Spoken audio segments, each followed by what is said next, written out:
दोस्तों, उत्तर प्रदेश में चर्चा चल रही है कि गुजरात और बिहार की तरह भारतीय जनता पार्टी उत्तर प्रदेश में कुछ बड़े फैसले ले सकती है।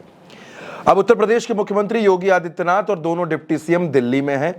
फाइनल राउंड की मीटिंग होनी है और यह तय होना है कि आखिर उत्तर प्रदेश में कौन कौन से बदलाव होने हैं।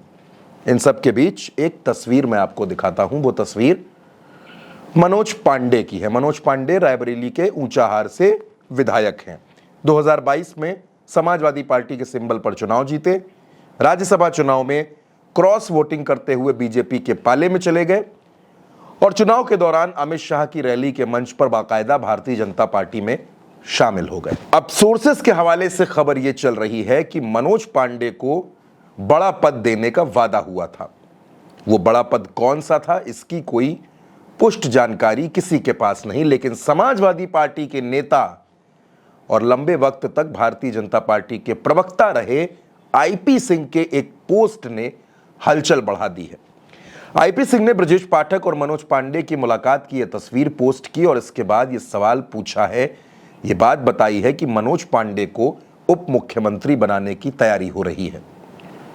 दोस्तों, जिस तरह से ब्रजेश पाठक मुख्यमंत्री योगी आदित्यनाथ की मीटिंग से गायब हैं और ब्रजेश पाठक की सक्रियता बाकी मोर्चों पर ज्यादा नजर आती है, उसके बाद अब मनोज पांडे के नाम का चर्चा में आ जाना।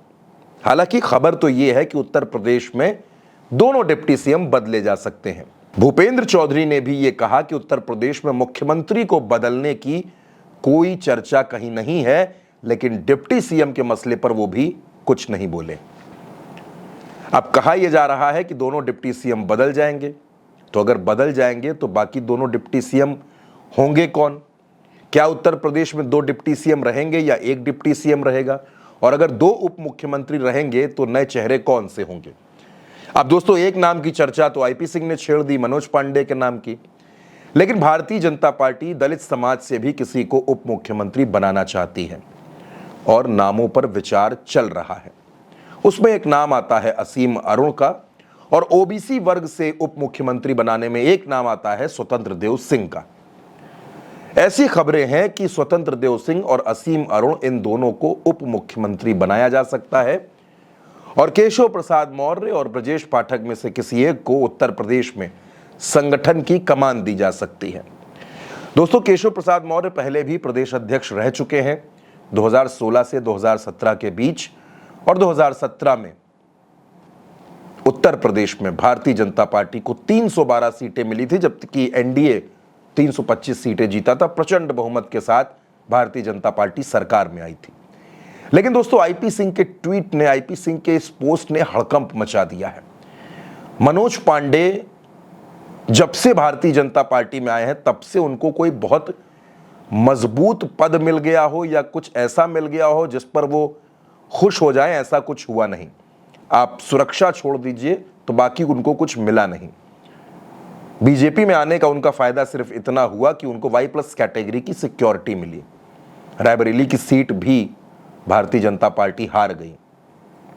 अमित शाह खुद मनोज पांडे के घर दिनेश प्रताप सिंह को लेकर पहुंचे थे। लेकिन दोस्तों, अब आईपी सिंह का ट्वीट क्या इशारे करता है? क्या वाकई मनोज पांडे को इतना बड़ा वादा हुआ था? क्या मनोज पांडे अब अपना समर्थन देने की और मंच पर आकर भाजपा में शामिल होने की कीमत वसूलेंगे? क्या मनोज पांडे को बड़ा पद मिलेगा?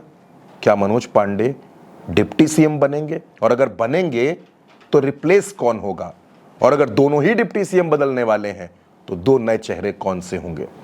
दोस्तों, चर्चाएं बहुत ज्यादा हैं उत्तर प्रदेश को लेकर, और उत्तर प्रदेश में इन दिनों सत्ता और संगठन के बीच की खटपट पर खबरें भी खूब हैं।